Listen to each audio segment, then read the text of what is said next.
শীত, গ্রীষ্ম বা বর্ষা, সময় যদি হয় কম, তাহলে দীঘা হলো বাঙালির ভরসা। তাই ওড়িশা রোড ট্রিপ থেকে ফেরার সময় ট্যুরের পঞ্চম দিন আমরা দীঘা হয়ে ফিরলাম। এখন দীঘার প্রধান আকর্ষণ হলো জগন্নাথ মন্দির, আর তাই 12 মাস এখন দীঘায় পর্যটকদের ভিড় থাকে। এই ভ্লগে নিউ দীঘার 2টো সুইমিং পুল সহ হোটেলের ডিটেলস পেয়ে যাবেন। ভিডিওটা ভালো লাগলে লাইক আর হাইপ করবেন, আর নতুন ভিউয়ার হলে ফার্দার ভিডিও নোটিফিকেশনের জন্য সাবস্ক্রাইব করে বেল আইকন প্রেস করতে ভুলবেন না। আর ফেরার সময় দেখে নিয়েছিলাম চণ্ডীপুর রামকৃষ্ণ মিশনের সন্ধ্যা আরতি।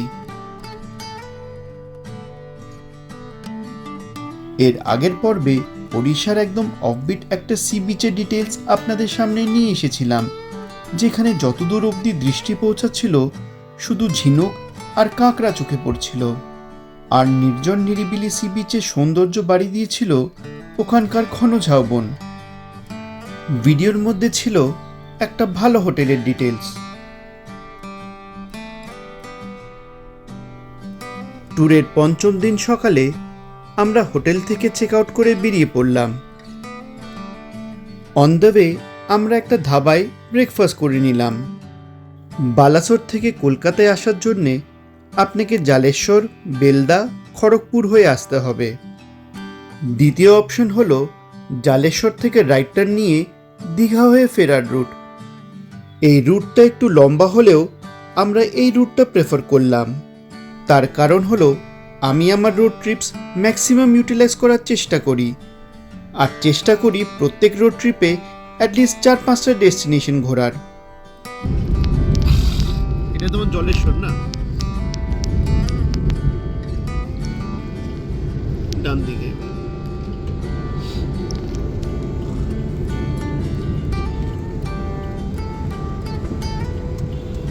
ভূষণ্ডেশ্বর।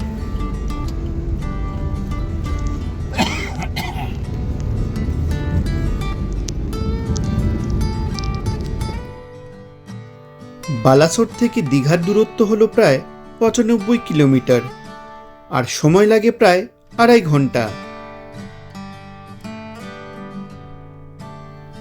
চন্দনেশ্বর থেকে রাইট টার্ন নিলে পড়বে বিচিত্রপুর আর ভূষণ্ডেশ্বর মন্দির। আমার ইনিশিয়াল প্ল্যান ছিল ওই দিকে যাওয়ার, কিন্তু ফাইনালি আমরা দীঘা যাওয়ারই ডিসিশন নিলাম।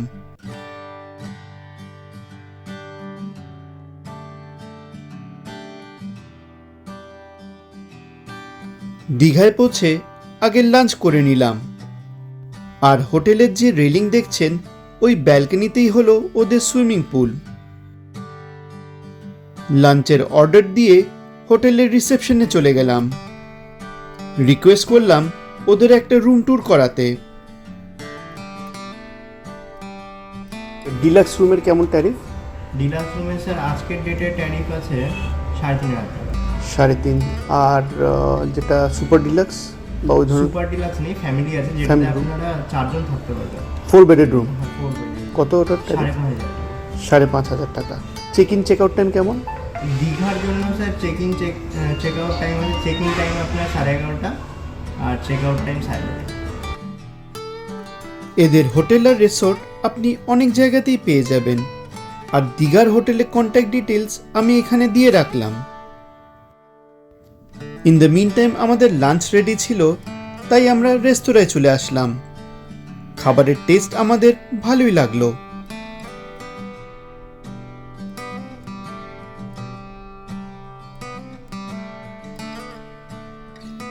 লাঞ্চ করে বেরিয়ে আমরা আইসক্রিম খেলাম। এই হোটেলের পাশে আরও একটা হোটেল আছে, হোটেল মান্নাত ইন্টারন্যাশনাল। হোটেল মান্নাত ইন্টারন্যাশনালেও কিন্তু সুইমিং পুল পেয়ে যাবেন।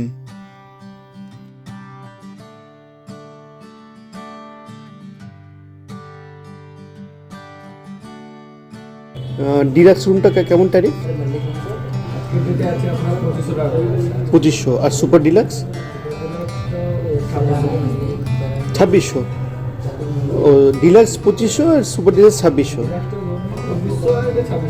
ও ডিলাক্স 2400 আর সুপার ডিলাক্স 2600। আর যেটা 4 বেডের 4,000 টাকা। হোটেলের কন্ট্যাক্ট ডিটেলস দিয়ে রাখলাম, আপনারা নোট করে নিতে পারেন। লাঞ্চের পরে বেরিয়ে পড়লাম ওল্ড দীঘা বিচ ফ্রন্টের উদ্দেশ্যে। আচ্ছা, এটা খেয়াল রাখবেন যে জগন্নাথ মন্দিরের car parking area, back counter, ডালা আর্কেড সব 6 নম্বর গেটের কাছে, তাই 6 নম্বর গেট দিয়ে প্রবেশ করাটাই বেশি কনভিনিয়েন্ট।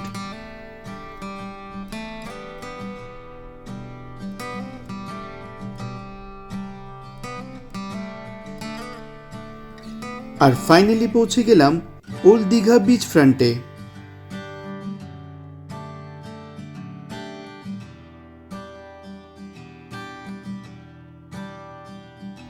দেখে ভালো লাগলো যে পুরো এরিয়াটা পরিষ্কার আর ওয়েল মেনটেন্ড, কোথাও কোনো রাবিশ নেই। আর তার সাথে এত ক্লিয়ার ওয়েদারের জন্যে চারদিকের এই ভিউটা অসাধারণ লাগছিল।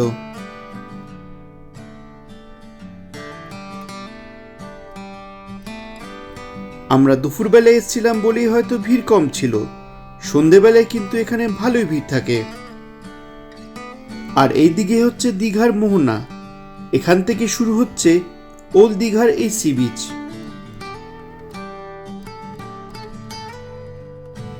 চণ্ডীপুর রামকৃষ্ণ মিশনের সন্ধ্যা আরতি দেখব বলেই আমরা দীঘাকে বিদায় জানিয়ে তাড়াতাড়ি বেরিয়ে পড়লাম, কিন্তু আপনাদের কনভিনিয়েন্সের জন্যে দীঘার দর্শনীয় স্থানগুলোর একটা কুইক সামারি দিয়ে দিচ্ছি।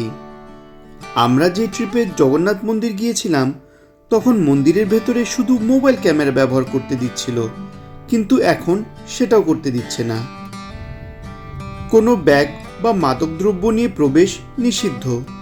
মন্দিরের টাইমিং সকাল 6টা থেকে 1টা আর দুপুর 3টে থেকে সন্ধ্যা 8টা। দীঘার আরও একটা পপুলার ট্যুরিস্ট স্পট হলো অমরাবতী পার্ক। এন্ট্রি ফিস 10 টাকা, 5 বছরের কম বয়স হলে এন্ট্রি ফ্রি। এখানে রোপওয়ে আছে, 3 বছরের নিচে ফ্রি, 3 থেকে 12 বছরে হলে 46 টাকা আর 12 বছরের ওপরে 80 টাকা। আর যদি আপনারা বোটিং পছন্দ করেন তাহলে অমরাবতী পার্কে বোটিং ফেসিলিটিও আছে। আর এই হলো বোটিংয়ের রেট চার্ট।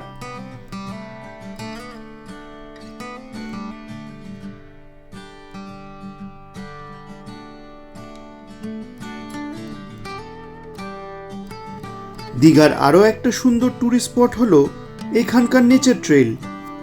আমরা যখন গিয়েছিলাম তখন টিকিট কাউন্টার অলরেডি বন্ধ হয়ে গিয়েছিল, কিন্তু তাও প্রবেশ করতে দিয়ে বলেছিল 15 মিনিটের মধ্যে ফিরে আসতে। এই নেচার ট্রেলের বিচ সেকশনটা হয়তো দীঘার সব থেকে নিরিবিলি সেকশন, আর সেই জন্যই হয়তো আমার এই জায়গাটা এত ভালো লাগলো। কিন্তু শুধু 15 মিনিট সময় পেয়েছিলাম বলে এখানে আমরা বেশিক্ষণ ওয়েট করতে পারলাম না। ঘুরে নিতে পারেন দীঘার মেরিন অ্যাকোয়ারিয়াম। এন্ট্রি ফিস লাগে না, কিন্তু মিউজিয়ামের ভেতরে ক্যামেরার ব্যবহার নিষিদ্ধ। আর ফাইনালি ঘুরে নিতে পারেন ঢেউ সাগর। এন্ট্রি ফিস 20 টাকা। এই ঢেউ সাগরে অনেক অ্যাক্টিভিটিস আছে। সুন্দরভাবে সাজিয়ে তোলার জন্যে এই জায়গাটাও বেশ ভালোই লাগবে।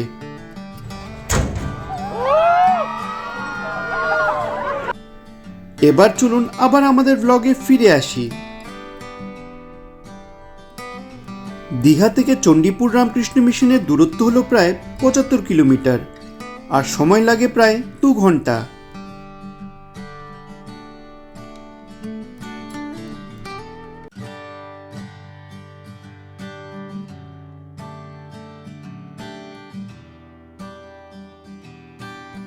চণ্ডীপুর রামকৃষ্ণ মিশনে আমরা এক্স্যাক্টলি সন্ধ্যা আরতির সময় পৌঁছালাম।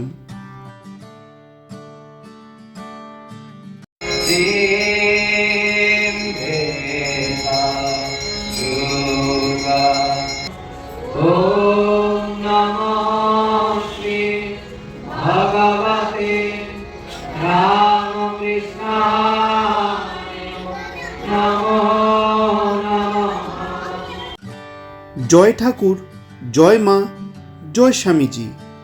রামকৃষ্ণ মিশনের সন্ধ্যা আরতি দেখে সত্যি মন ভরে গেল। এরপরে আমরা বাড়ির উদ্দেশ্যে বেরিয়ে পড়লাম। এই পুরো রোড ট্রিপ সিরিজের প্রত্যেকটা পার্টের ভিডিও লিঙ্ক আর দীঘার আরও কিছু হোটেলের ভিডিও লিঙ্ক পিন কমেন্টে পেয়ে যাবেন।